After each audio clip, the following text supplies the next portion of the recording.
Que no, espera, com carai t'ho he de dir! Judit Besora, antropòloga, màster en psicopedagogia i mare de 3, i una crac a l'hora d'ajudar pares i mares com tu a gaudir de l'experiència d'educar.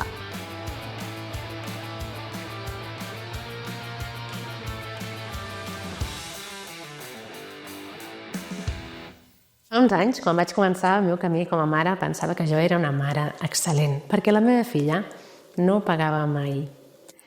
Quan veia un nen o una nena que donava cops, per dins sempre jutjava i pensava aquest pare, aquesta mare, hi ha alguna cosa que no estan fent bé, si no el seu fill no faria això. Al cap d'uns anys va arribar el meu fill, i amb ell una gran lliçó d'humilitat. A ell li costava moltíssim més autorregular-se i sovint se li escapava la mà, se li escapaven els cops. Va ser aquí on em vaig adonar que havia estat jutjant un munt de pares i mares de manera totalment injusta, perquè per una banda hi ha el que farem nosaltres, que afecta indiscutiblement en si aquest comportament continua, s'accentua més o no, però per una altra banda hi ha el caràcter, el temperament del teu fill, i això no ho pots canviar. I hi ha nens que el que facis tu necessitaran temps per arribar a l'altra banda d'aquest comportament. Anem a veure com podem fer que aquesta etapa sigui el més curta possible i donar el màxim d'eines al nostre fill per poder passar pàgina. Per començar, vull que entenguis que no hi ha cap estratègia que la puguis posar en pràctica i que automàticament el teu fill deixarà de pagar. Deixarà de donar cops si realment està en el seu punt maduratiu en el que comença a la seva part racional sent més capaç de controlar la seva part impulsiva. Si ell no ha arribat a aquest punt de desenvolupament, no passarà d'avui per demà. Aleshores, el que volem és fer un bon acompanyament en el temps per potenciar aquest desenvolupament del neocòrtex, per potenciar que sigui més capaç d'autoregular-se i, per tant, de gestionar això d'una altra manera. Però hem de tenir clar que cada infant avançarà al seu ritme. Hi haurà nens que faran el procés molt ràpid, hi haurà nens en què aquest procés ens pot costar setmanes o fins i tot mesos. Fica-t'ho al cap, no vol dir que estiguis fent res malament. Comencem parlant dels nens petitons d'1 o 2 anys i després parlarem de quan són una miqueta més grandets. En aquesta etapa hem d'entendre que donar cops és una manera de comunicar. El nen, la nena, encara no pot fer servir molt bé les paraules i fa servir els cops, el seu cos físic, per comunicar el que vol i el que necessita. Aleshores, en aquestes situacions és important que, 1, marquem el límit, no pots donar cops, 2, li preguntem què és el que està intentant dir, i 3, l'ajudem a verbalitzar el que està intentant dir d'una manera que sigui acceptable. És a dir, dona un cop, nosaltres intervenim de seguida. No puc deixar-te donar cops. Què és el que estàs intentant dir? Li vols dir a la teva germana que vols el camió? Li vols dir que vols jugar amb ella? Li estàs estirant de la samarreta perquè el que vols és tal? Intentem llegir la situació i intentem ajudar el nostre fill o filla a veure què és el que realment vol i a comunicar-ho d'una altra manera. Prova de dir-li, Paula, no, Paula, això no m'agrada, sí? El que volem és potenciar que en lloc de fer servir les mans per comunicar el que necessita, faci servir les paraules, però necessitarà que nosaltres li donem el model. Digues tal, prova de dir-ho així, prova de dir-ho d'aquesta altra manera, buscant la manera adequada segons la seva capacitat. Si és molt petit, potser només pot dir no, ja està bé. Pots comunicar-ho dient no, en lloc de donar un cop. En aquests casos, el que volem és assegurar-nos de ser respectuosos, no faltem al respecte al nen, no li parlem malament, però què t'has cregut? Que no, que t'he dit que no, quantes vegades t'ho he de dir? Tot això ens ho saltem, perquè això és una falta de respecte cap a la persona amb qui estem parlant, oi que no t'agradaria que et parlés així a tu? Doncs deixem això de banda, ens comuniquem de manera respectuosa, però a la vegada ens comuniquem de manera assertiva i clara, i amb convicció i amb convenciment. No és ai, no m'agrada que donis cops al teu germà, perquè això no dona gens de claredat ni de seguretat, i nosaltres som els líders de la nostra família i som qui ha de portar les regnes en aquests assumptes. Per tant, transmetem aquesta convicció i aquesta claredat, però sense entrar en aquesta autoritat esclafadora, sí? No deixaré que donis cops al teu germà. Què és el que estàs intentant dir? Li estàs intentant dir que t'agrada això o que no t'agrada el que t'està fent? digue-li en paraules, digues no, no vull. Sí? Claredat, convicció i respecte a la vegada. Què passa amb nens que amb això no n'hi ha prou i que va passant el temps i veiem que amb 3 anys, 4 anys, 5 anys, això no marxa i passem per etapes, a vegades no és sempre, no? Però hi ha moments, etapes, en les que se'ls hi escapa la mà. Dic se'ls hi escapa la mà perquè literalment és molt així. Quan un nen és capaç d'autoregular-se, no dona cops perquè és capaç de contenir. Sí? Jo sempre penso en aquesta part impulsiva de l'infant que surt de la seva part més visceral, més animal, sí? Del seu cervell, de la part més primitiva del seu cervell, que és l'impuls, i després hi ha la seva racionalitat, el seu cervell racional, aquest neocòrtex que estàvem dient, que és el que farà que quan l'impuls surt digui no, així no. Sí?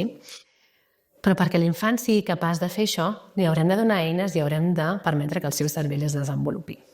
Aleshores, què fem amb nens en 3-4 anys quan això sembla que no arriba el moment i que se li escapa la mà perquè l'impuls és tan gran que la seva part racional no és capaç de frenar-lo?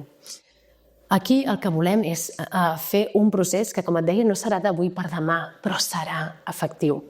És un procés en el que busquem és un únic objectiu, aconseguir que aquesta idea de deixar de donar cops no sigui una cosa que vol la mama o que vol el papa, sinó que sigui una cosa que vull jo, que passi a ser un repte personal de l'infant, que ell estigui motivat, se senti motivat per intentar aconseguir aquest objectiu. Com ho fem? Molt bé. En el moment en què passa, marquem el límit de manera clara, sòlida. No pots pagar, em veig que estàs enfadat, no pots donar cops. Sí? Podem validar el sentiment, però amb el cos posem el límit físic que sigui necessari perquè això no es dongui. La part més important ve en el després. En el després no vol dir al cap d'un minut, perquè al cap d'un minut el nen se sentirà a la defensiva, no estarà receptiu. Cada cop que intentem parlar amb ell per donar-li eines o el que sigui, ens trobarem un nen que encara pensarà que no l'estem entenent i que serà molt difícil que pugui connectar el seu cervell racional per aprendre i entendre i intentar posar en pràctica coses. Per tant, en el moment marquem un límit clar, diem no, allò, i li podem dir tal qual. Després en parlem i jo t'ajudaré a trobar maneres de fer-ho millor. Ara ens calmem, ara necessitem estar tranquils i després buscarem un moment per parlar-ne. I aquí ve la clau, hem de trobar aquests moments després per poder tenir aquestes converses, ja sigui al llit, en aquell moment íntim, de carícies, de petonets, o sigui mentre estem jugant a passar-nos la pilota, xutant la pilota de futbol, passant-nos-la i xerrant. És igual el format, l'important és que aquestes converses hi vagin sent. I de què parlem en aquestes converses? 1. Comencem la conversa sempre empatitzant. Si jo començo aquesta conversa dient «Tio, aquesta tarda li has fotut una hòstia a ta germana», automàticament el meu fill es tornarà a posar a la defensiva. Puc començar aquesta conversa dient «Uau, aquesta tarda jo he vist que ho vas passant malament. Tu saps que no donem cops i tot i així li has donat un cop a la teva germana, devies estar molt enfadat per donar-li un cop. Em vols explicar què t'ha passat?»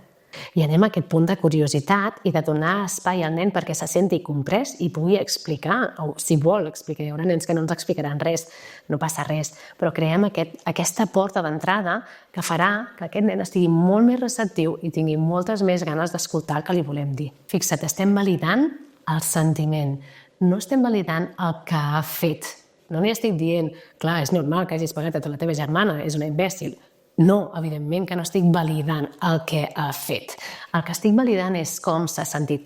Estaves molt enfadat. Ostres, estaves fins al capdamunt perquè feia molta estona que li deies en paraules que parés i no parava. I has arribat al límit. Vale. Sí? Anem a entendre això. Llavors, podem anar una mica més enllà. Tu saps que no donem cops. Què pots fer la propera vegada que et sentis així per poder-ho gestionar d'una altra manera, que no sigui donant cops? Tu saps que aquesta no és una bona manera. Què se t'acut? Perquè necessitem alguna alternativa, perquè algun dia, en algun moment, et tornaràs a sentir així. I aquí pensem alternatives. Amb nens de 3, 4, 5 anys és sempre molt interessant buscar alternatives que siguin físiques, que siguin de moviment, perquè a través del moviment alliberem hormona. Sí? Per tant, picar fort de peus a terra, picar de mans, cridar, si és que estem en un context, no? Que podem cridar sense que molesti a ningú, córrer i donar tombs al voltant de la taula del menjador, el que sigui, fer rodar les mans molt ràpid l'una al voltant de l'altra. És igual el què. Si ell proposa alguna cosa, serà més efectiva que si la proposes tu. Per tant, segueix el seu guiatge, segueix la teva intuïció. Però si no, tu pots proposar algunes propostes per veure què li sembla. I aquí, atenció, perquè una de les propostes que moltes vegades surten és, quan tinguis ganes de donar cops, pots donar cops al coixí o al matalàs, no? Aquest redirigir cap a una altra cosa que no faci mal a cap persona. I aquí hem d'anar amb compte, perquè a dia d'avui els estudis que tenim no són definitius en quant si aquesta estratègia és bona o és més dolenta a la llarga. Tenim estudis que ens diuen que quan redirigim d'aquesta manera el que passa és que es crea més agressivitat, més necessitat de treure a través dels cops, perquè m'estàs dient que la manera com he de treure la meva ràbia és picant. Si tinc un coixí, molt bé, picaré, però si no tinc un coixí, picaré on pugui. Sí? I de tota manera el meu cervell està entenent quan sents ràbia, pica. Quan sents ràbia, pica. I el que volem no és que interioritzi aquest missatge, el que volem és que interioritzi el missatge quan tens ràbia, salta. Quan tens ràbia, corre. Quan tens salta la ràbia, crida. Sí?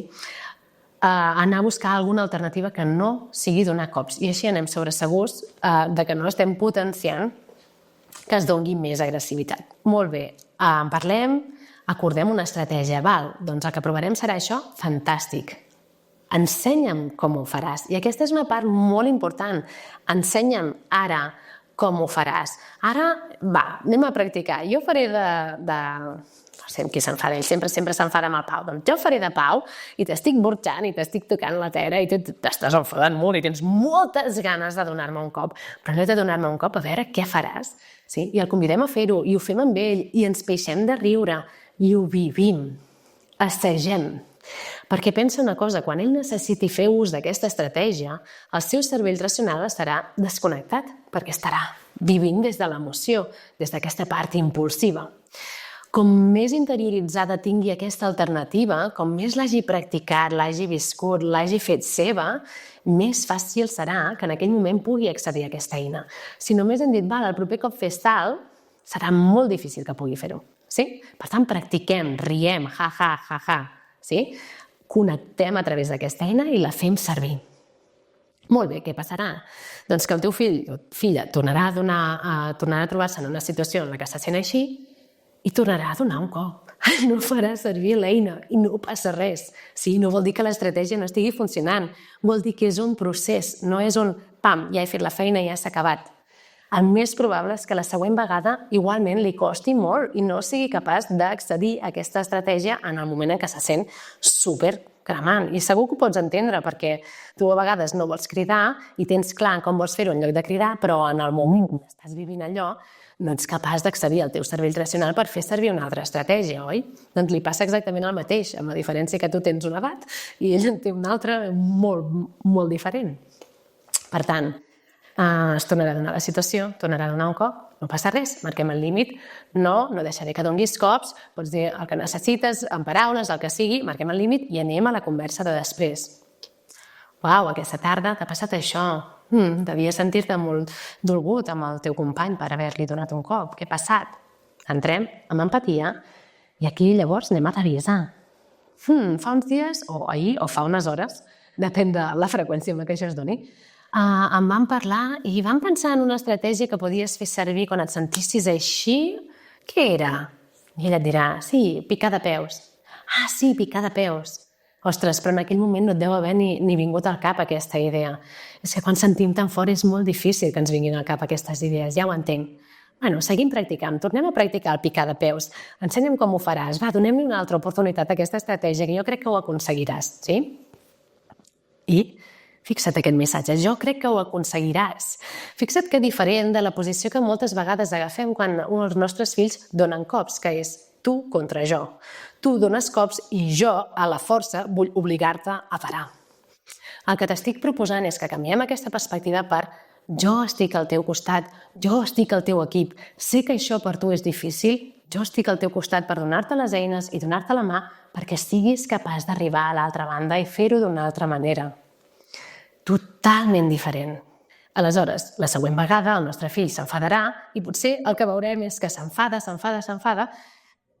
i acaba donant un cop. I no passa res. Podem parar atenció a aquesta petita fracció de temps en la que s'ha aturat i no ha donat el cop. És a dir, no s'ha enfadat i ha fet bum. Doncs donem valor a això quan tenim la conversa de després. Sí? En la següent conversa de després direm «Uau, aquesta tarda t'has enfadat molt, ha passat això, se t'ha escapat un cop, però jo he vist una cosa. He vist que primer t'has controlat. He vist que durant uns segons apretaves fort la mandíbula, miraves així al Joan, apretaves els punys i aguantaves la ràbia dins teu i no l'escopies contra el Joan, no li pegaves. I ha durat només uns segons, després se t'ha acabat escapant la mà i li has donat un cop. Uau! Segueix així, perquè tu estàs veient el que estàs aconseguint, ja has aconseguit controlar-te durant uns segons. Estic convençuda que si segueixes practicant, cada vegada seràs més capaç de controlar-te durant més temps, fins que seràs capaç de controlar-te tant que no et sortirà el cop. Segueix així, tu pots, confio 100% en tu, sé que no és fàcil, sé que el que estàs fent és tremendament difícil, segueix endavant que ho aconseguiràs. I fixa't, en tots aquests missatges el que vaig fent és això que et deia al principi, d'anar passant l'interès, la motivació, les ganes de deixar de donar cops a l'infant. Perquè no és la mama em diu que he de deixar de donar cops, és «Uau, això és difícil, però jo ho puc aconseguir. I ja estic millorant. Si m'esforço una mica més, puc aconseguir encara més». Quan el nen es fa això seu, llavors el procés és molt més fàcil. Jo amb el meu fill recordo moments en els que venia de l'escola i sense que jo preguntés res, ell em deia «Mama, avui li he donat un cop al no sé qui. M'he intentat controlar, però és que m'he enfadat molt perquè tal i no ho he pogut controlar. Però jo crec que demà ho podré fer millor». Uau, que potent! Que potent que puguis dir-ho, que potent que no et sentis amenaçat per mi millor que la mama no ho sàpiga, perquè si no em caurà una bronca, sinó que et sentis amb la confiança de poder venir, de poder-m'ho dir i de saber que aquí trobaràs un suport que t'empenyarà endavant i que t'ajudarà a seguir continuant. I altres dies venia i em deia el contrari. Avui, mama, no he donat cap cop a ningú. I mira que m'he enfadat, Mira que m'he enfadat a l'hora del pati quan ha passat això, però no he donat cap cop a ningú. Iei, felicitats! Visca! Anem a celebrar això. Anem a celebrar cada petit avenç. Anem a celebrar cada vegada que el nostre fill ens explica que ha pogut regular una mica, encara que sigui petita. I el procés que anem fent és exactament aquest. Hi ha un cop, revisem l'eina i seguim endavant animant. Si triem una eina que el nostre fill no fa servir mai, llavors potser val la pena que després de la tercera vegada diguem vam pensar que podies picar de peus, però jo veig que això realment no t'acaba d'anar bé. Vols que provem una altra manera, una altra estratègia? Què pots fer si no és picar de peus? Vols provar de fer-ho picant de mans o de cridar o de no sé què? Sí, vols provar aquesta altra estratègia? Anem a practicar i anem a provar una altra estratègia. Enfocant les coses així, no hi ha nen que no avanci endavant per voluntat pròpia i empenyent. Fixa't, tots els nens avançaran al davant, tots els nens arribaran a un moment en el que ja no donaran cops. Fem el que fem nosaltres. Però quan nosaltres fem aquest acompanyament, potenciem que això sigui molt més fàcil que passa, perquè quan nosaltres tenim voluntat i tenim intenció, avancem més. Fixa't, si jo no em plantejo que no vull cridar ni res, doncs cridaré, em deixaré anar i pum, allà bé. Si jo, en canvi, tinc la intenció i la motivació de no, jo vull fer això diferent, jo vull aconseguir controlar-me millor, jo vull aconseguir autorregular-me millor, quan jo hi poso presència i intenció, avanço molt més. Ens passa el mateix amb els nostres fills. Així que tingues clar que el teu fill doni cops no vol dir que sigui un mal nen, no vol dir que sigui un mal educat, no vol dir que tu estiguis fent res malament. Sí que hi ha coses que pots fer per potenciar que això passi el més ràpid possible. Has de saber que potser no s'acabarà d'avui per demà i no passa res. La gràcia és que estiguis, que trobis aquesta manera d'acompanyar-ho que et permeti estar tranquil·la, que et permeti saber que estàs fent la feina ben feta, que estàs fent el millor pel teu fill o filla, que li estàs donant eines, que l'estàs acompanyant, que l'estàs ajudant a avançar. T'asseguro que si ho vius així, l'experiència teva serà completament diferent i la del teu fill també. I avançarà molt més ràpid que de qualsevol altra manera. Si això que t'explico t'ha agradat, vull que sàpigues que d'aquí poquet obrim inscripcions al curs de gestió de conflictes entre infants. És un curs de 8 setmanes on anem a fons a tota la teoria i sobretot a tota la pràctica. Trenquem tot a bocins petits que facin que sigui assequible perquè puguis realment acompanyar els conflictes entre els teus fills des d'un altre punt i d'una altra manera, de manera que generi menys conflictes, de manera que quan n'hi hagi siguin més petits i més fàcils de portar i de manera que a poc ells vagin aprenent a resoldre els teus conflictes sense haver de necessitar la teva intervenció. Si t'interessa, entra a la web i investiga.